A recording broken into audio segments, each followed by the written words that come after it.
नमस्कार साथियों, स्वागत है आप सभी का स्टडी फॉर सिविल सर्विसेज में। ये क्लास है हमारी आर ओ यारो हिंदी की। और जैसा कि आप लोगों को पता है, बहुत जल्दी होने वाला है आर ओ यारो का पेपर, तो उसको ध्यान में रखते हुए ये हमारी हिंदी की सीरीज है। और आज हम हिंदी में एक पूरा फुल लेंथ टेस्ट लगाएंगे। 60 सवालों का पूरा टेस्ट यहाँ पर हम लोग लगाएंगे।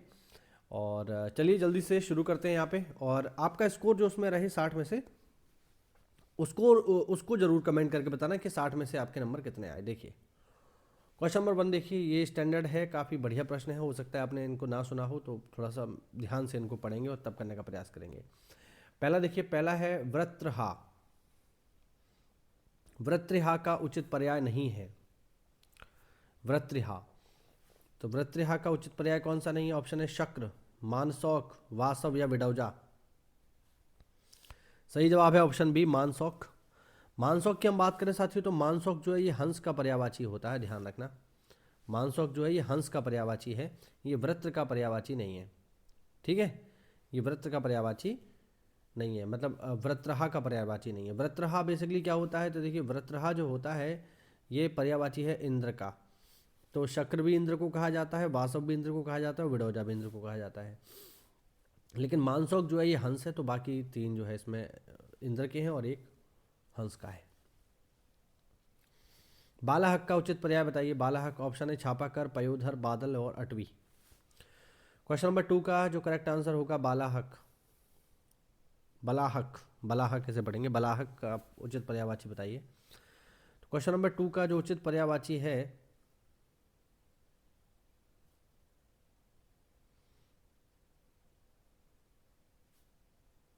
चलिए देखिए, बालाहक का अर्थ होता है बादल। इसका जो अर्थ है वो क्या है? बादल है। अब आपको बताना है कि इसका उचित पर्याय क्या होगा। तो क्वेश्चन नंबर 2 का जो उचित पर्याय होगा वो ऑब्वियस बात है, सीधे सीधे हमें मिल रहा है। बाकी अगर हम बात करें छपाकर, पयोधर और अटवी, ठीक है, ये जो है इसके पर्यायवाची नहीं है। ठीक है, ये पर्यायवाची किसके हैं? यहाँ से आप पहचाने गए होंगे। पयोधर, आप लोग जरा कमेंट करके बताओ पयोधर किसका पर्यायवाची है।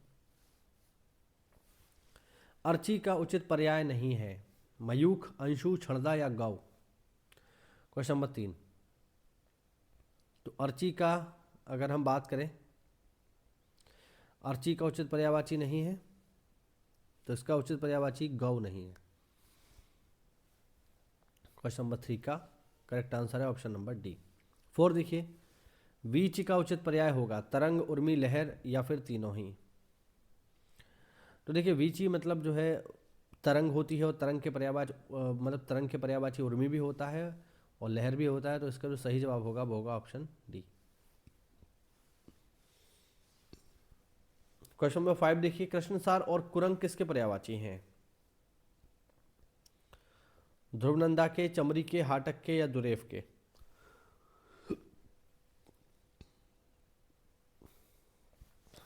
तो देखो क्वेश्चन नंबर 5, तो कृष्णसार और कुरंग जो पर्यायवाची हैं ये चमरी के हैं, ध्यान रखना, चमरी। ठीक। और कृष्णसार या कुरंग किसको कहा जाता है साथियों? तो हिरण को कहा जाता है, ध्यान रखना।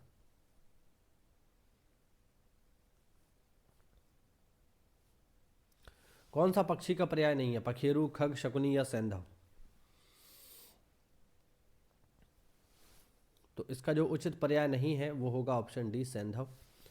सैंधव जो है पक्षी का पर्याय नहीं होता है। सैंधव जो है वो घोड़े का पर्यायवाची होता है, अश्व का।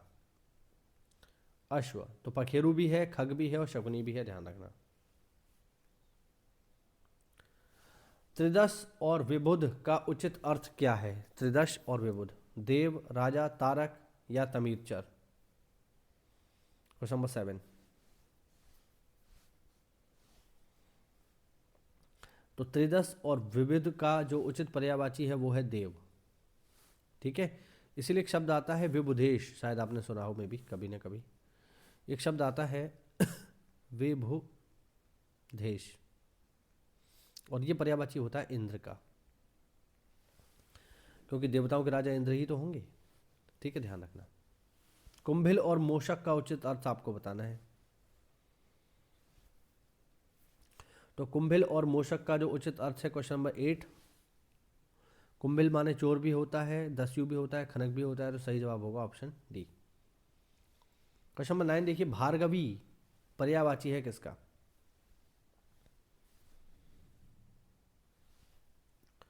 तो देखिए, भार्गवी हो गया या इंदिरा हो गया, ये सभी पर्यायवाची हैं लक्ष्मी जी के, ध्यान रखना।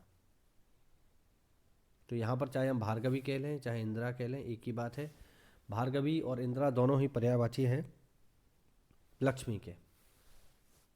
10 का देखिए, जल का पर्याय नहीं है, क्वेश्चन नंबर 10।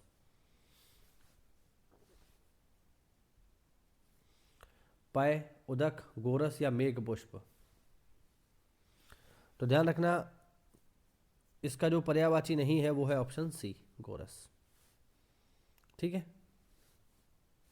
11 देखिए, रिजु का उचित विलोम आपको बताना है, परवलय, टेढ़ा, वक्र या तीनों ही। रिजु, तो देखिए रिजु मतलब होता है सीधा, रिजु का अर्थ सीधा होता है। अब टेढ़ा भी इसका पर्यायवाची हो जाएगा, वक्र भी हो जाएगा और परवलय भी हो जाएगा, तो सही जवाब होगा ऑप्शन डी। तनु का उचित विलोम आप बताइए। तनु का उचित विलोम, तनु, देखिए तनु मतलब होता है पतला, और तनु के पर्यायवाची क्या हो जाएंगे? देखिए तनु के पर्यायवाची अगर हम देखेंगे तो तनु के पर्यायवाची स्थूलकाय भी हो जाएगा, विपुलकाय भी हो जाएगा, भीमकाय भी हो जाएगा, सभी हो जाएंगे। तो 12 का करेक्ट आंसर होगा ऑप्शन डी। प्रश्न नंबर 13 देखिए, विलोम युग्मों में से गलत की तलाश करिए। तिमिर, ज्योति, रूक्ष, स्निग्ध, ग्रस्त, व्यस्त, अज्ञ और विज्ञ।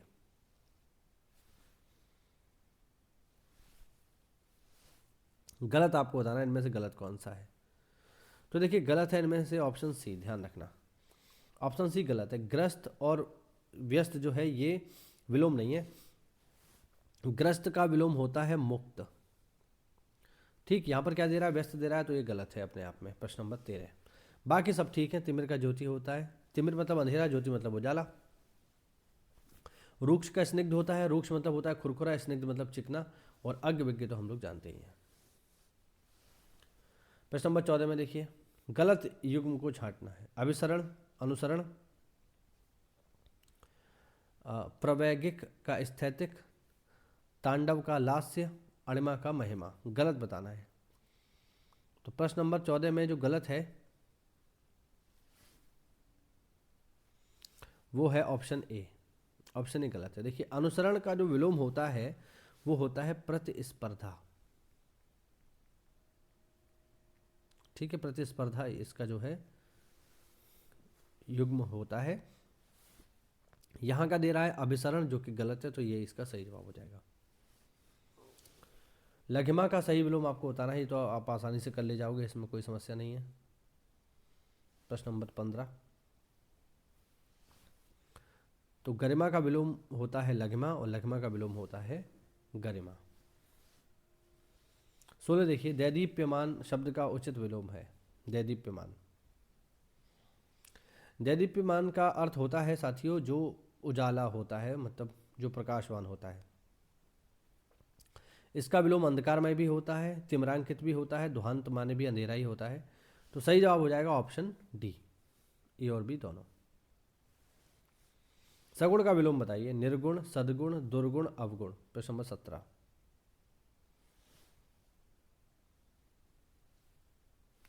इसका विलोम होगा सगुण का निर्गुण। सगुण मतलब जो, सगुण मतलब जो जिसका रूप जो है, जिसके रूप की कल्पना की जा सके वो सगुण होता है, और जिसके रूप की कल्पना ना की जा सके वो निर्गुण होता है। ठीक है, चलिए आगे बढ़ते हैं। कौन सा शब्द प्रस्थान का विलोम है? ये तो आप लोग आसानी से कर लोगे।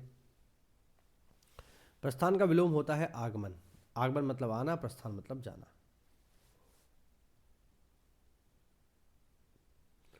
प्रच्छन्न शब्द का विलोम बताना है। देखिए प्रच्छन्न का मतलब होता है छुपा हुआ। अब छुपा हुआ का विलोम क्या होगा? प्रत्यक्ष, प्रतिपन्न, विच्छिन्न या गौड़। तो छिपा हुआ का विलोम क्या होगा? छिपा हुआ का विलोम होगा जो सामने है वो इसका विलोम हो जाएगा, और सामने का मतलब क्या होता है? प्रत्यक्ष होता है।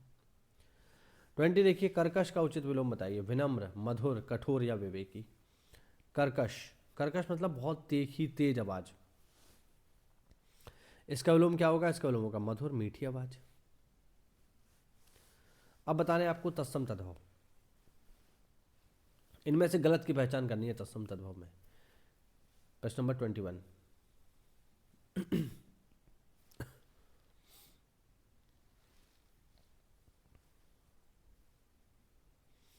गलत बताना है 21 में।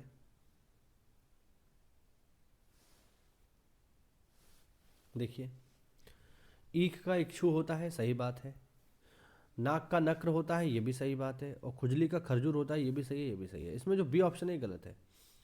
गोबर का जो तत्सम होता है गोधूम नहीं होता, गोबर का तत्सम होता है गोमय। तो ये इसका करेक्ट आंसर हो जाएगा 22। देखिए, श्याल तत्सम शब्द है, इसका तद्भव बताना है आपको। सियार, अंधकार, साला, इनमें से कोई नहीं, श्याल।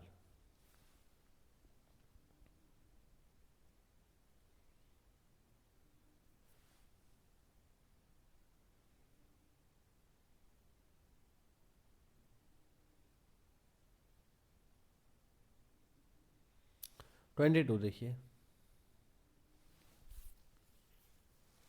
श्याल का तत्सम होता है साथियों साला। 23 देखिए, कौन सा तत्सम शब्दों की जोड़ी नहीं है? 23 नंबर।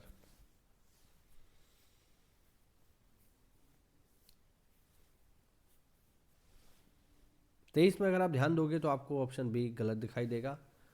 दधी का जो तत्सम होता है, मतलब भात का तत्सम दधी नहीं होता, दधी का तत्सम मतलब दधी खुद तत्सम है और उसका तद्भव होता है दही। तो यही ऑप्शन इसमें गलत है। बाकी सारे के सारे ठीक है। कर्म विद्या, मत्स्य भृंग और क्षेत्र ज्ञान। प्रिय का तद्भव रूप आपको बताना है 24 का। तो प्रिय का तद्भव रूप होता है पिया। 25 देखिए, कौन सा शब्द तत्सम नहीं है? तत्सम नहीं है मतलब तद्भव हो। स्कंध, कपोत, ईर्ष्या या हल्दी। तो तत्सम नहीं है तो बहुत आसानी से आप इस सवाल को कर ले जाओगे। तत्सम कौन सा नहीं है? इसमें हल्दी नहीं है। हल्दी का तत्सम होता है हरिद्रा। ठीक है, तो यही इसका जवाब है।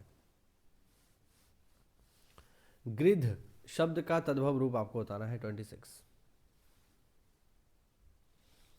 तो गृध शब्द का जो तत्सम है वो होता है गीध, ऑप्शन डी। कौन सा एक तद्भव नहीं है? तस्कर, अंग्रेज, पत्ता या ए और बी दोनों। तद्भव नहीं है 27।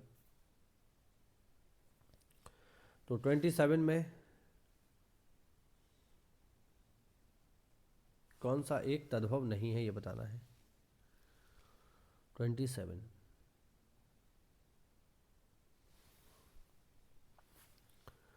तद्भव नहीं है तो इसका सही जवाब होगा ए और बी दोनों, तस्कर और अंग्रेज। क्योंकि ये हिंदी भाषा के ही शब्द नहीं है, ना तो तस्कर हिंदी भाषा का है ना ही अंग्रेज हिंदी भाषा का है। तो ना तो ये तत्सम है ना ही तद्भव है, ये तो विदेशज शब्द है। ठीक है, ध्यान रखना। 28 देखिए, इनमें से कौन सा तत्सम नहीं है? कुसुम, भूषिका, वंश या नेह है। तो तत्सम नहीं है यानी तद्भव हो, और तद्भव है इनमें नेह है। नेह का होता है स्नेह। 29 देखिए, कौन सा शब्द तद्भव नहीं है यानी तत्सम हो? द्वार, साय, गिरस्ती और पौव। 29 का करेक्ट आंसर है ऑप्शन बी साय। साय मतलब संध्या का समय।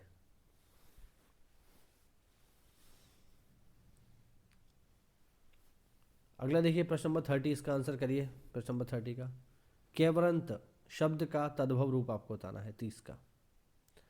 तो केवरंत शब्द का जो तद्भव रूप होता है साथियों वो होता है केवट, ऑप्शन पी। 31 देखेंगे। 31 देखिए, कौन सा शब्द वर्तनी की दृष्टि से शुद्ध है? महाबली, सूचिपत्र, वाल्मीकि या फजूल फिजूल। इनमें से एक ही सही है, बाकी सब गलत है। 31 तो एक ही इसमें ठीक है और वो है वाल्मीकि। ध्यान रखना, यही शुद्ध है और ये पेपर में आपको मिल सकता है। क्योंकि राम मंदिर पर इतनी चर्चा चल रही है तो बहुत हद तक संभव है ये पेपर में आपको मिल जाए। तो वाल्मीकि इसका सही जवाब होगा। बाकी अगर जो है उन्हें हम देखें तो देखिए महाबली गलत लिखा है, यहाँ पे क्या होगा, महाबली। सूची पत्र भी गलत है, क्या होगा, यहाँ पर होगा सूची पत्र, सूची पत्र। वाल्मीकि ठीक लिखा है। फिजूल भी गलत लिखा है, क्या होगा, ये होगा फिजू, नीचे आके नीचे जो है नुक्ता लगेगा और तब लिखा जाएगा फिजूल। ठीक, तो ये तीनों गलत है। 32 देखिए, कौन से शब्द की वर्तनी शुद्ध है, द्वारका, अंताक्षरी, भुक्खड़ या नुपुर। तो इनमें से एक ही शब्द शुद्ध है, बाकी तीनों गलत हैं, और वो है द्वारका, यानी ऑप्शन ए। द्वारका सही लिखा है। बोलते इसको द्वारिका है लोग, हो सकता है इस पे रा पर छोटी की मात्रा चढ़ा दें और द्वारिका लिख दें तो वो गलत हो जाएगा, ध्यान रखना। सही शब्द है द्वारका। ठीक है। अंत्याक्षरी गलत लिखा है, ये लिखा है अंताक्षरी, जबकि सही शब्द होता है अंत्याक्षरी, अंत्याक्षरी। ठीक, तो ये गलत है। भुक्खड़ भी गलत लिखा है। भुक्खड़ कैसे लिखा जाएगा, भू आधा का खा और डा, भुक्खड़। नूपुर भी गलत लिखा है, ये सही शब्द होता है इसका नूपुर, नूपुर। ठीक, तो ये तीनों गलत है। 33 देखिए, कौन से शब्द की वर्तनी अशुद्ध है, हिरण्यकशिपु, सस्थम, उद्गीव या अहल्या। तो 33 का जो करेक्ट आंसर है साथियों वो है ऑप्शन बी, सस्थम। सस्थम कुछ नहीं होता है, षष्ठ होता है या षष्ठी होता है, या तो षष्ठ करिए या फिर करिए षष्ठी, षष्ठम कुछ नहीं होता। 34 देखिए, कौन से शब्द की वर्तनी शुद्ध है, निदर्शन, प्राकारांत, स्वाति या तीनों ही। 34, तो 34 का करेक्ट आंसर होगा ऑप्शन डी, ये सभी की वर्तनी शुद्ध है, कोई दिक्कत वाली बात नहीं है। आगे देखो, किसकी वर्तनी अशुद्ध है, अब गलत बतानी है इनमें। 3 सही होंगे, 3 इसमें से सही होंगे, एक गलत होगा, तो जो गलत होगा उसी को हमें पहचानना है यहाँ पे। 35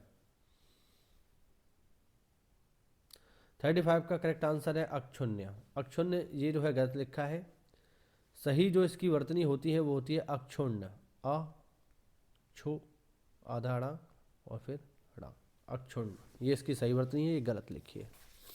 बाकी सबकी वर्तनी ठीक है।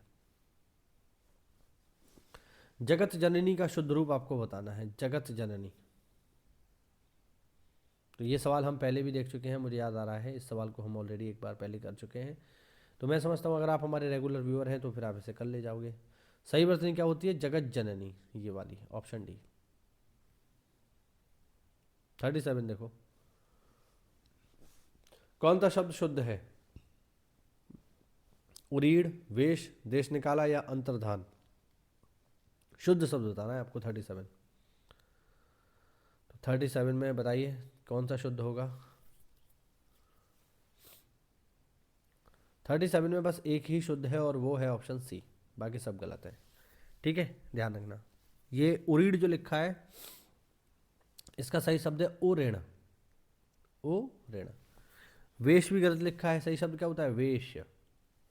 और अंतर्धान भी गलत लिखा है, सही शब्द क्या होता है, अंतर, इस तरीके से लिखेंगे, अंतर और फिर धान, अंतर्धान।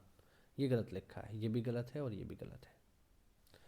38 देखिए, कौन सा शब्द अशुद्ध है, उद्घोष, प्रत्युपकार, अंतःचेतना या परीक्षा। तो 38 का अगर हम यहाँ पे आंसर देखेंगे तो 38 का करेक्ट आंसर होगा ऑप्शन बी, प्रत्युपकार होता है। सही शब्द क्या होता है, प्रत्युपकार। इसने क्या लिखा है, प्रत्युपकार, जबरदस्ती बड़ी की मात्रा लगा दी, लेकिन यहाँ पे छोटी की मात्रा आनी चाहिए। 39 देखिए, चातक सुवती की बूंद का प्यासा है, सुवती। तो सुवती बेसिकली क्या होता है, सुवती एक जो है नक्षत्र का नाम है और उसका नाम सुवती नहीं है, उसका जो नाम है, जो सही नाम है वो है स्वाति। तो स्वाति नाम का एक नक्षत्र होता है और ये जो चातक होता है ये उसी नक्षत्र की बूंद का पानी पीना चाहता है। तो सुवती यहाँ गलत लिखा है, सही शब्द क्या होगा, स्वाति। और स्वाति बेसिकली क्या है, स्वाति एक नक्षत्र है। 40 देखिए, शब्द प्रयोग के लिहाज से कौन सा सर्वथा उपयुक्त है, दुष्ट को सजा मिलनी चाहिए, अपराधी को सजा मिलनी चाहिए, अशिष्ट को सजा मिलने में देरी नहीं होनी चाहिए और शत्रु को सजा मिलनी चाहिए। तो देखिए जब भी सज़ा की बात आती है तो सज़ा सदैव अपराधी को मिलनी चाहिए, बहुत सिंपल सी बात है, ऑप्शन बी इसका करेक्ट है। 41 देखिए, किसी छोटे से छोटे काम में कमी खोजना क्या कहलाता है? तो भाई किसी छोटे से छोटे काम में जो कमी खोजने की प्रवृत्ति होती है इसे कहते हैं छिद्रान्वेषी, ध्यान रखना। छिद्रान्वेषी वो व्यक्ति होता है जो छोटी छोटी बातों में कमी ढूंढ लेता है, इसे हिंदी में कहते हैं बाल की खाल निकालना, वही व्यक्ति होता है। 42 देखिए, जीवन के अंश को लेकर लिखा गया काव्य।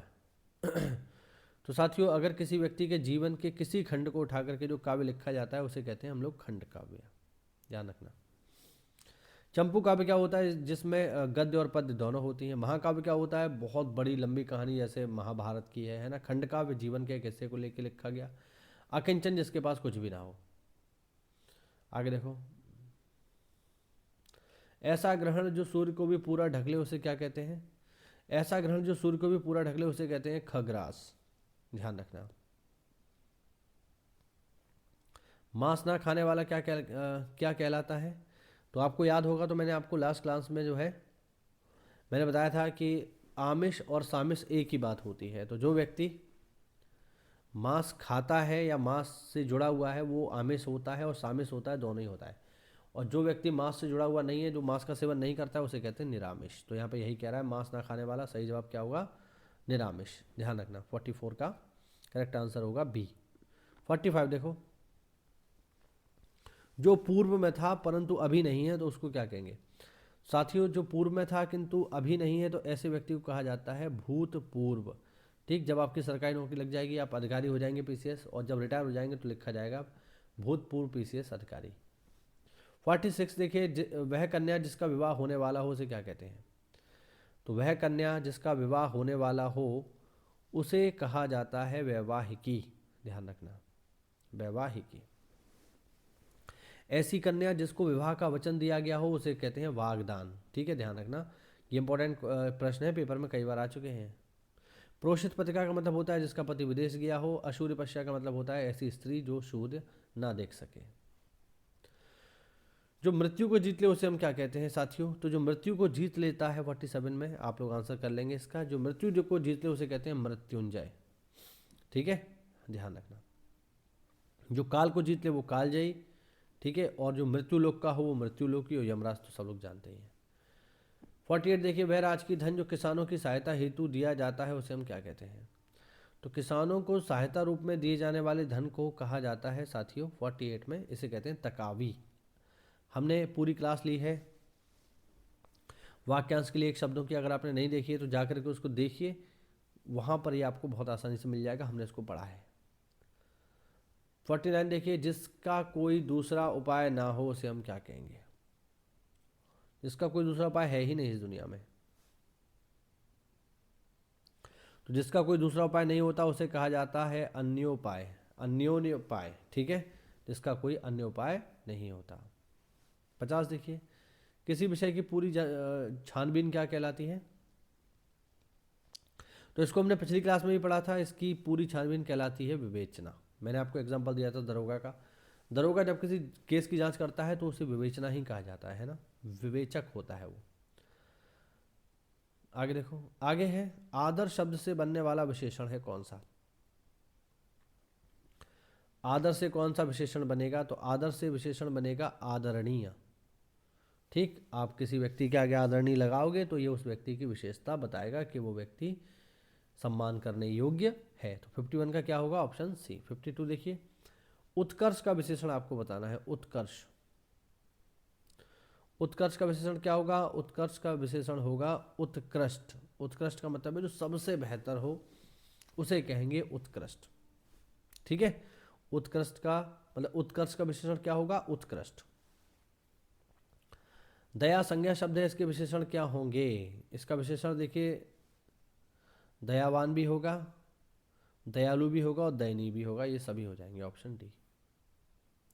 54 देखिए, यह करेला कड़वा है, इस वाक्य में विशेषण किस अवस्था में है? यह करेला कड़वा है 54,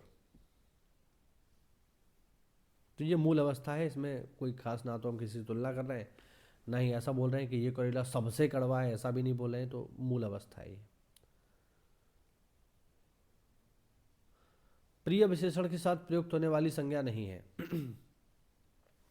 प्रिय विषय हो सकता है, प्रिय कवि हो सकता है, प्रिय मित्र हो सकता है, बट प्रिय बैरी नहीं होगा। बैरी मतलब शत्रु, और जब शत्रु ही है तो शत्रु प्रिय कैसे हो जाएगा, तो ये नहीं होगा, ध्यान रखना। ऑप्शन डी इसका करेक्ट जवाब है। शत्रु कभी प्रिय नहीं हो सकता, उसे तो हम घृणा करते हैं। घनिष्ठ शब्द की उत्तरावस्था क्या होगी? उत्तरावस्था, उत्तरावस्था का मतलब है जब हम किसी से तुलना करते हैं तब उत्तरावस्था आती है। और 56 का जो करेक्ट आंसर होगा वो होगा ऑप्शन ए, घनिष्ठतर, है ना। यानी राम श्याम की अपेक्षा मेरे अधिक घनिष्ठतर है, यानी मेरे अधिक क्लोज है। तो इस तरीके से उत्तरावस्था होगी। आसुरी शब्द क्या है ये बताना है आपको। आसुरी 57।